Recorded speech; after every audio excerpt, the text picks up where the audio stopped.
Okay, so we're basically elaborating on the whole denominations versus like non-denominations type of thing, and how like how certain denominations became about, and then how it became like non-denominational and stuff like that. There was another thought that I was going with this.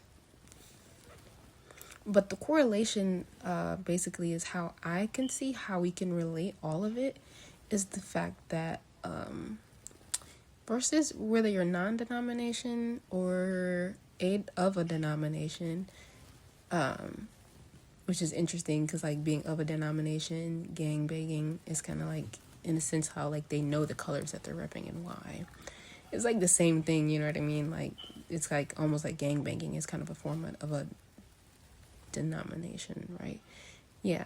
And then you have, but the thing is most of the time you see a lot of like there's a lot of like symbolism into play with a lot of things, and what I think we can all relate on is the fact of the symbolism, right? And I think that because then there's essentially like when people think of something like, okay, we're all one, right? Collectively we would all be considered one, right?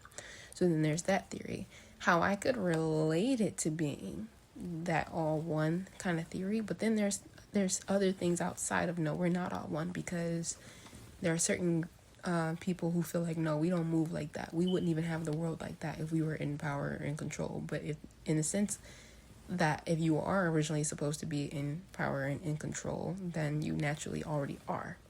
You know what I mean? But it's not like forced, you know what I mean? When you have that ability, like rulership is like an intellectual property, but and spirituality is bigger than blood, you know what I'm saying? So you could do things and be binded by blood and stuff like that, but your spirit is not binded by blood. So that's why I say you really can't sell your soul, essentially, because it didn't really belong to you in the first place for you to sell it. And I don't think Most High would even set you up in that way. Okay, so what we can relate to is the fact that there are crosses, right?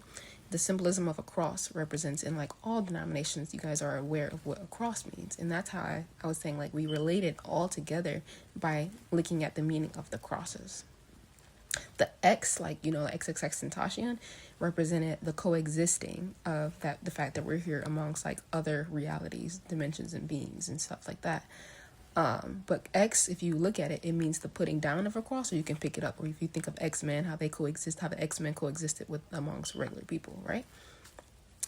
And then you have the upside down cross, which people think is demonic, but it really represents people who bought that life. They pick up their cross. Basically, they hold the cross, like, what's up?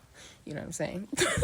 And then you have the cross where it's like the ones that the upside cross represents the ones that are in the ground. You see in a place of worship, because worship means to worship.